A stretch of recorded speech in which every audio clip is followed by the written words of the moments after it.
Bom dia, galera do quarto período. Dando prosseguimento às nossas aulas, nós vamos à nossa segunda aula. Hoje nós vamos dar uma revisada em meio corte e o corte composto. Nós temos três tipos de corte composto. O corte, que é também chamado de corte em desvio. É o corte em desvio por planos paralelos, por planos concorrentes e por planos sucessivos. Hoje nós vamos focar no corte em desvio por planos paralelos. Então vamos falar sobre o meio corte e o corte em desvio por planos paralelos. Ok? Então vamos à aula. Bom, meus queridos alunos, vamos lá falar do meio corte. Bem, o meio corte, ele é um corte que ele só pode ser aplicado em peça que seja simétrica, tá? Isto é, observem aqui essa base. Notem que da linha de centro para a esquerda e da linha de centro para a direita eu tenho partes com a mesma característica. Então essa peça ela é simétrica.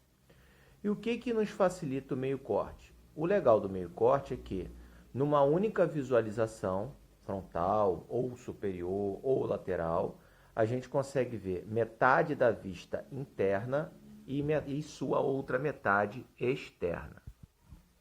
Vamos acompanhar então como é que funciona a lógica dessa história. Vamos notar essa mesma peça agora, atingida por metade de um plano longitudinal com metade de um plano transversal. O nome meio corte é porque é a metade do corte do comprimento com a metade do corte da largura. Então, dentro da nossa cabeça vai acontecer isso aqui, ó. Será retirado 1/4 da peça. Então, a nossa visualização não mais será uma visão externa da peça, e sim uma visão de metade externa e metade interna. Então, observem aqui a vista frontal da peça. Notem a linha de centro da peça, a metade da esquerda na vista externa e a metade da direita na vista interna. Notem que eu tenho as achuras, né, representando a parte maciça, e essa região em branco aqui é referente a esse furo. E essa região em branco aqui é referente à metade desse furo central do cilindro que ele atravessa toda a peça. Notem que na metade da representação externa não foram usadas linhas tracejadas. Ué, mas se eu estou tendo a metade da representação externa, eu não estou vendo o que está dentro, então eu teria que tracejar? Não, gente, não precisa. Porque se o meio corte só é aplicado em peça simétrica, obviamente que toda a representação interna do lado direito também será igual do lado esquerdo. Então torna-se desnecessário a sua representação de linha tracejada. E a mesma coisa, toda a representação externa do lado direito vai ser igual do lado esquerdo. Então, se você quer ver uma coisa e outra, é só você fazer um reflexo da esquerda para a direita e da direita para a esquerda. Na vista superior, você tem que trabalhar a peça toda, a peça completa, ok? E se precisar fazer a vista lateral, faça também de forma convencional, sem nenhum problema. Em desenhos técnicos mais antigos, é comum você ver essa região aqui, ó, que é da parte externa, utilizando linhas tracejadas. Mas como eu acabei de falar com vocês, acaba sendo um exagero. Então, na norma técnica atual, torna-se desnecessário tracejar aqui, porque, obviamente, como a peça é simétrica, tudo que está na direita vai também ser representado internamente igual na esquerda. Notem que basta trabalhar a linha de centro, mostrando a divisão entre a parte interna do lado direito e a parte externa do lado esquerdo. Ah, professor, é obrigatório representar o meio corte sempre do lado direito? Não. Se você abrir a BNT, você vai ver, inclusive, que na BNT o meio corte está representado do lado esquerdo. Então, não tem problema. Pode ser do lado direito ou do lado esquerdo. Lembrando que todas as vezes que a gente trabalha uma peça em corte, a representação do corte ela é imaginária.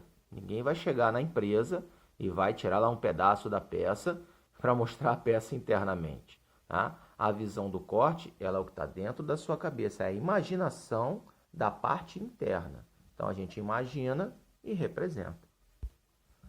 Observem só esses outros dois exemplos. Aqui nós vemos a representação do meio corte na vista lateral, na lateral esquerda. Tá? Então, eu trabalhei a frontal de forma convencional, a superior de forma convencional. Já a lateral esquerda, eu tenho da linha de centro para a esquerda só a parte externa da peça e da linha de centro para a direita a parte interna da peça. No exemplo anterior, como nesses outros dois exemplos, vocês não estão vendo o caminho do corte, aquela seta com as letras AA ou BB, né? Porque, como o meio corte, ele caracteriza a representação pelo centro da peça e o caminho só pode ser esse, né? Pelo centro dela, então não há necessidade de fazer a representação do caminho do corte, AA, BB. Em desenhos técnicos mais antigos, vocês até vão encontrar escrito assim, meio corte AB ou meio corte AA, mostrando também o caminho do corte na vista superior, ou na vista lateral, ou na vista frontal, tá? Mas hoje em dia não há mais a necessidade de colocar as setas com a indicação do caminho do corte. Ó. Só para lembrar, ó, o caminho do corte, você faz sempre o quê? Um traço mais largo, as setas e a letra. Isso aqui a gente não tem a necessidade de representar no meio corte. Vamos ver a representação em meio corte utilizando como vista superior. Tá? Vamos pegar uma peça, vamos retirar um pedaço dela e vamos fazer a vista superior. Bem, notem que a vista frontal foi traçada de forma convencional, a lateral esquerda também de forma convencional, ó, a lateral esquerda, aqui é a frontal, tá? Todas as duas de forma convencional. Já a vista superior foi trabalhada em meio corte, quer dizer, da linha de centro para a esquerda a parte externa da peça e da linha de centro para a direita a parte interna da peça. Então, desse jeito, vocês podem ver que o meio corte ele pode ser aplicado em qualquer vista, tá? Observem aqui a representação do meio corte em vista única. Nós temos aqui uma peça cilíndrica, notem que ela é simétrica, se nós dividirmos ela ao meio aqui no comprimento, ela forma partes iguais. Então, retiramos um quarto dessa peça, né? Que seria o meio corte na largura e no comprimento ali, retirando um quarto dela. Então, a nossa visualização fica sendo aqui, ó, frontal. Por ser uma peça muito simples, não há necessidade de se representar mais vistas. Então, observem que uma única vista, da linha de centro para cima, eu estou mostrando a parte externa, e da linha de centro para baixo, a parte interna. Com as cotas de diâmetro, já informam nessa vista que é um elemento circular. Então, sendo assim, uma vista única em meio corte é necessária somente para a construção dessa peça. Ao lado, eu tenho um exemplo de um conjunto mecânico em meio corte, tá ok? Então, olha só, reparem só. Eu tenho aqui um macaco, tá? Um macaco estilo garrafa, né? Ele está aqui em perspectiva e aqui eu tenho o desenho dele em forma de vista frontal. Notem que da linha de centro para a esquerda eu tenho a parte externa do corpo e da linha de centro para a direita a parte interna do corpo. A mesma coisa acontece aqui na cabeça desse macaco. Da linha de centro para a direita, a parte interna, da linha de centro para a esquerda, a parte externa. Ué, por que o parafuso e esse manípulo aqui, ó, não foram representados em corte? Aí é um outro assunto que você vai estudar mais adiante, chamado omissão de corte, que alguns elementos, mesmo atingidos pelo corte, não serão achurados, tá? Então, aqui é só para você ter uma ideia de que em elementos mecânicos mais complexos, a gente também vai utilizar o meio corte, para facilitar o entendimento da peça e do equipamento. Também vamos falar do corte composto, tá? Nós temos três tipos de corte composto. O corte composto, que é o corte em desvio por planos paralelos, que é o exemplo da aula de hoje, tá? Nós temos o corte em desvio, que é também um corte composto, é o corte em desvio por planos concorrentes. E também temos o corte em desvio, também é um corte composto, por planos sucessivos. Então, hoje vamos falar do corte em desvio por planos paralelos. Vamos pegar uma pecinha bem simples aqui. Notem essa peça. Essa peça ela tem 3 furos e esses 3 furos não estão no mesmo alinhamento. Então, se eu fizer um plano de corte nesse sentido, eu só pego no furo retangular, não pego nos furos circulares. Se eu fizer nesse sentido aqui, eu só pego nos furos circulares, eu não pego no furo retangular. Agora, se eu faço um zigue-zague aqui, ó, eu faço um desvio, notem que em paralelo, ó, esse plano é paralelo a esse, eu consigo pegar todos os elementos internos.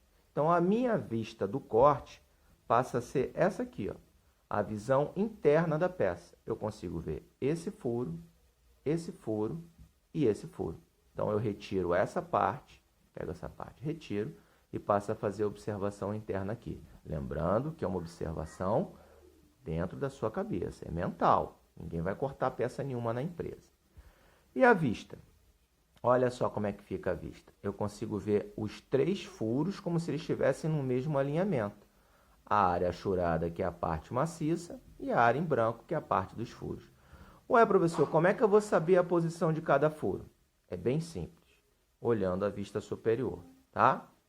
Ah, voltou a mostrar o caminho do corte? Sim, no corte em desvio a gente volta a mostrar o caminho do corte, que eu preciso saber por onde foi cortada a peça. O caminho do corte, no corte em desvio, ele tem assim a indicação de AA, como no exemplo anterior, só que além do traço ser mais largo nas extremidades, ele também vai ser mais largo nos desvios. Então, eu estou reforçando aqui para você ver. Ó. Na área dos desvios, o traço também tem que ser mais largo para fazer a indicação dos desvios do corte. Notem que nesse exemplo, as arestas provocadas pelo desvio do corte, elas não aparecem aqui. Ó. Não tem nenhuma aresta aqui, nem aqui. São essas arestas provocadas pelo desvio do corte. Somente as das aberturas.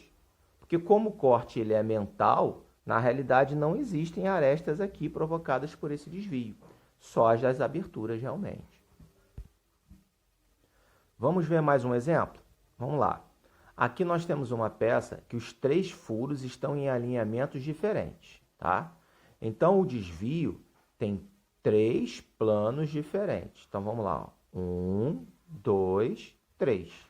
Então, notem que houve um desvio. Olha, notem a superior aqui, ó.